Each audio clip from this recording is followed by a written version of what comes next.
Hello बच्चों। हम BSc first year की इनऑर्गेनिक केमिस्ट्री पढ़ रहे हैं जिसमें हमारा टॉपिक है आवृत्ति गुण। ठीक है। उसमें हमने परमाणु त्रिज्या के बारे में पिछले लेक्चर्स में हम पढ़ रहे थे।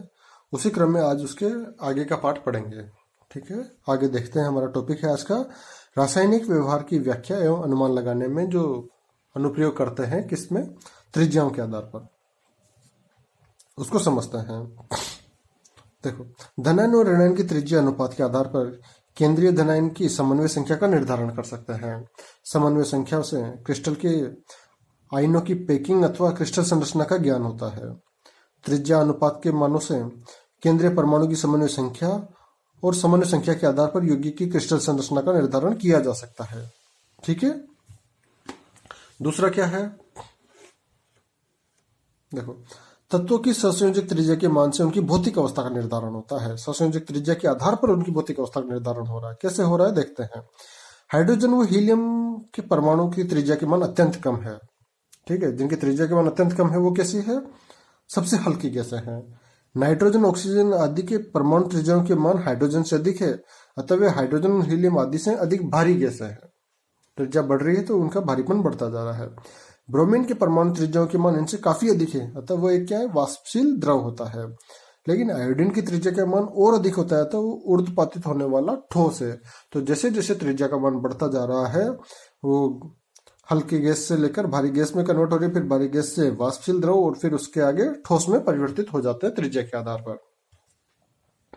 विकर्ण संबंध आवर्त सारणी में, देखो वो ये बात की हमने किसकी, यहाँ दिए गए तत्वों की। तो जैसे जैसे त्रिज्या बढ़ती है वैसे वैसे हम किस ओर मूव होते हैं, ठोस की तरफ मूव होते हैं। ठीक है। विकर्ण संबंध, विकर्ण संबंध क्या होगा, आवर्त सारणी के जो तत्व विकर्ण संबंध दर्शाते हैं जिनमें से किसी तत्व के गुण अपने अगले समूह के नीचे वाले तत्व के साथ गुणों से समांतर रखते हैं। ये कौन कौन से तत्व दर्शाते हैं, लिथियम मैग्नीशियम के साथ में, बेरिलियम एल्यूमिनियम के साथ में और बोरॉन सिलिकॉन के साथ में विकर्ण संबंध दर्शाता है।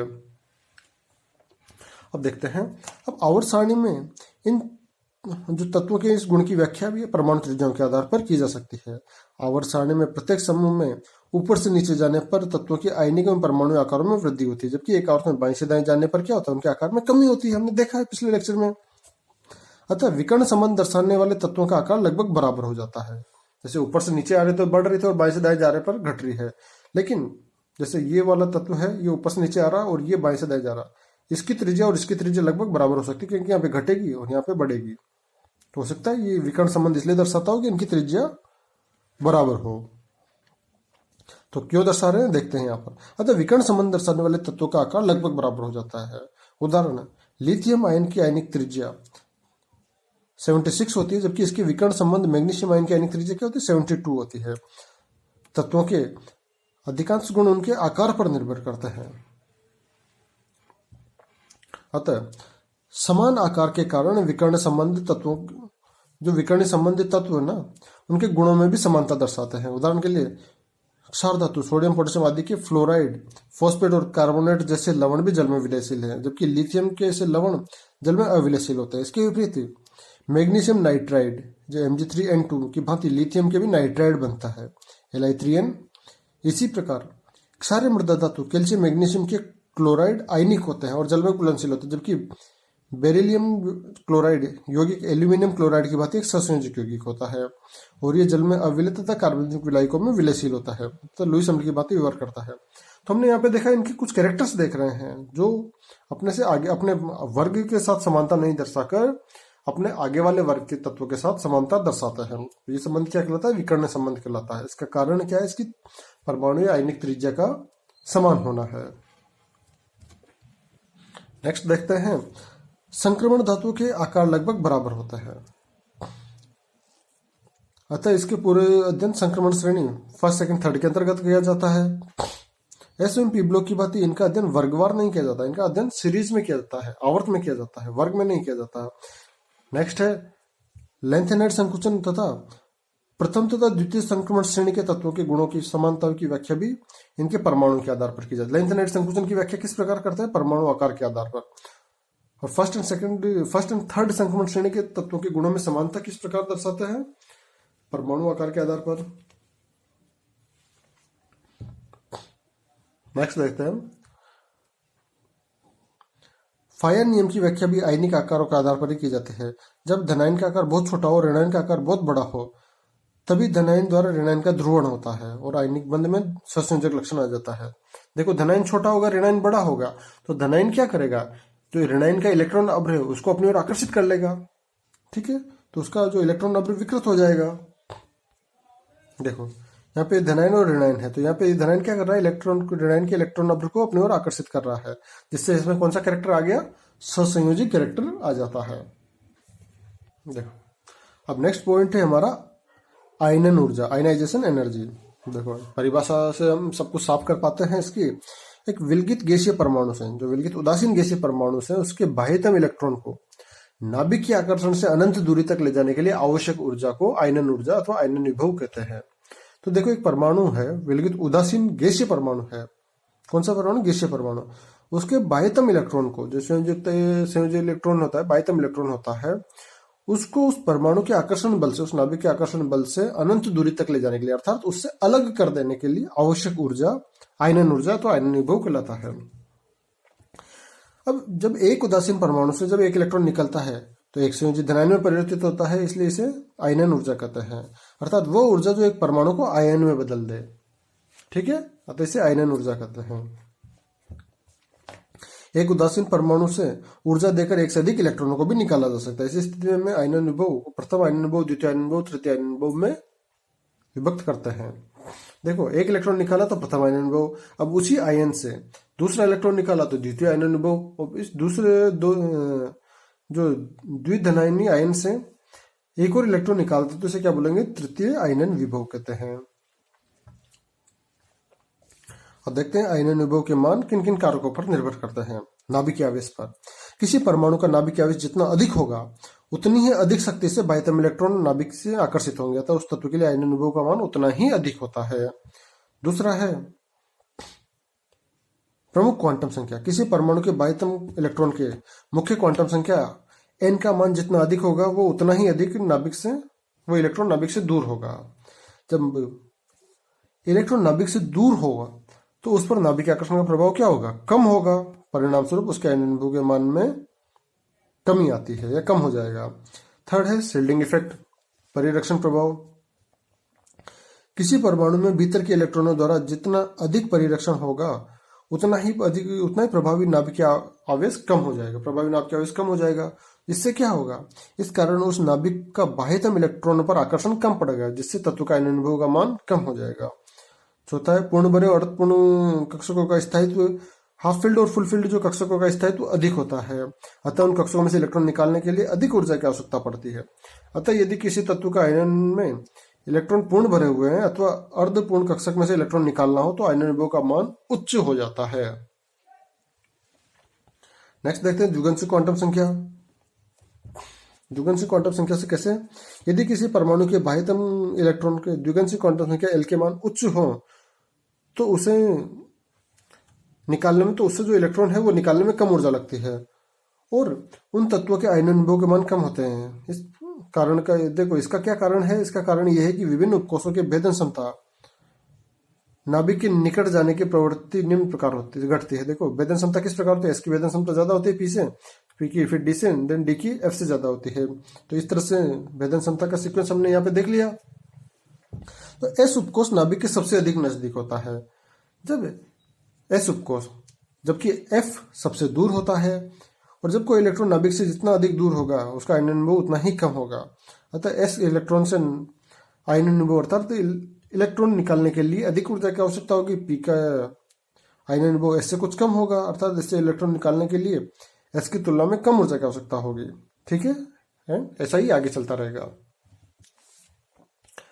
फिर आता है परमाणु या आयन पर कुल आवेश कितना है, नेट चार्ज कितना है।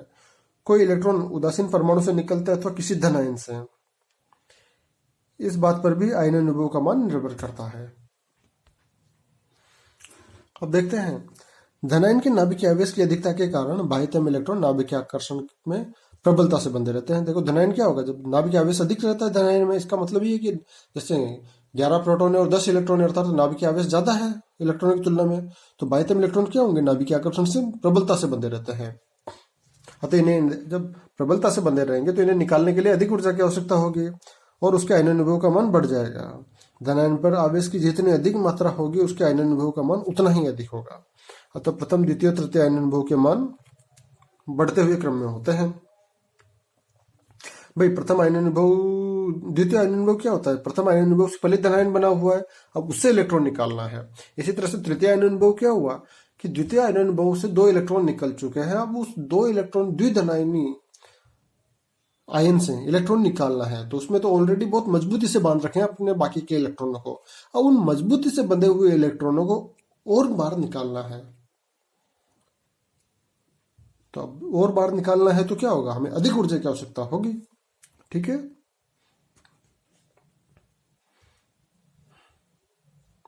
अब देखते हैं आयनन विभव का निर्धारण कैसे करते हैं।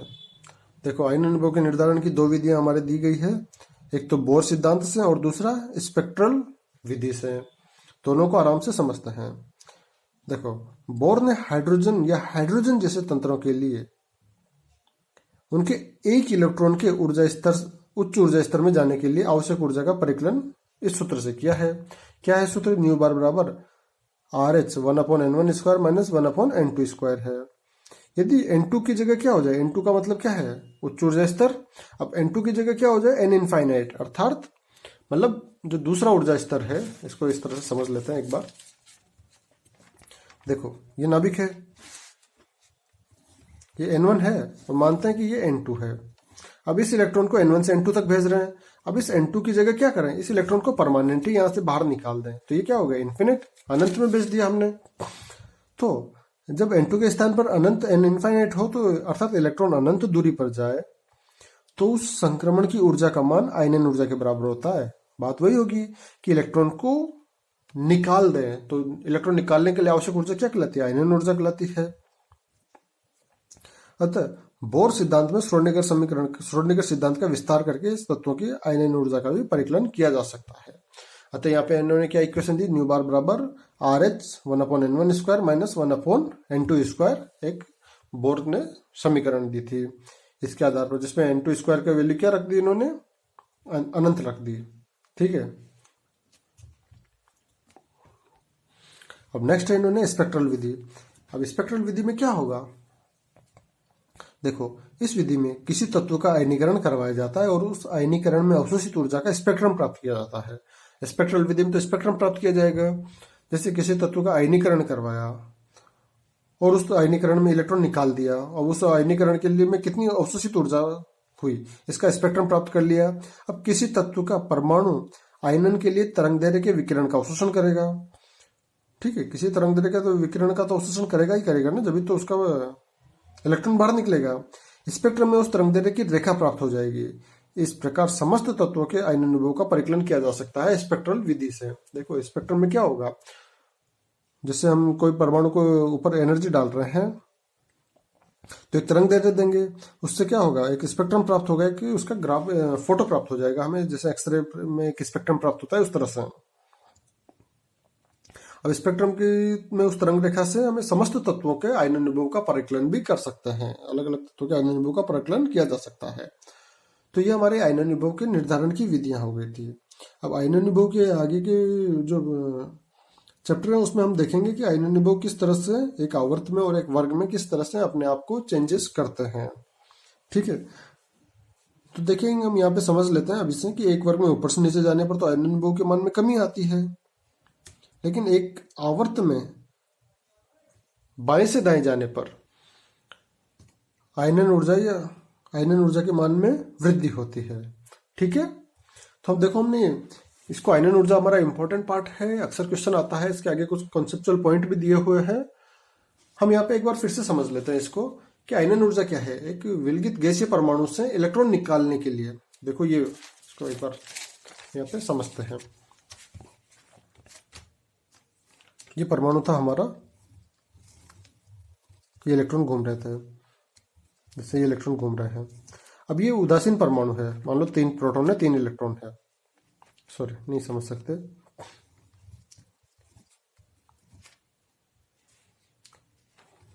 पांच प्रोटॉन है। तो अब हम यहाँ पे देख रहे हैं कि इस उदासीन परमाणु है। अब इस उदासीन परमाणु से इस इलेक्ट्रॉन को, कोई भी इलेक्ट्रॉन को इससे अलग करने के लिए, अलग करने का मतलब क्या, अनंत दूरी तक ले जाने के लिए जो आवश्यक, इसको कुछ ऊर्जा ऐसे तो निकलेगा नहीं, कुछ तो बाहर से एनर्जी देनी पड़ेगी ना। आवश्यक ऊर्जा क्या कहलाएगा, आयनन ऊर्जा कहलाती है। यही हमारी आयनन ऊर्जा कहलाती है, आयनाइजेशन एनर्जी कहलाती है। ठीक है, तो यहाँ पे ये सिंपल डेफिनेशन समझ में आ गई कि उदासीन परमाणु से इलेक्ट्रॉन को बाहर निकालने के लिए, अनंत दूरी तक ले जाने के लिए आवश्यक ऊर्जा क्या कहलाई, आयनन ऊर्जा कहलाती है। यही हमारी मूल डेफिनेशन है। ठीक है, तो चलो इसका रिमेनिंग पार्ट बच्चों नेक्स्ट लेक्चर में हम देखेंगे। धन्यवाद।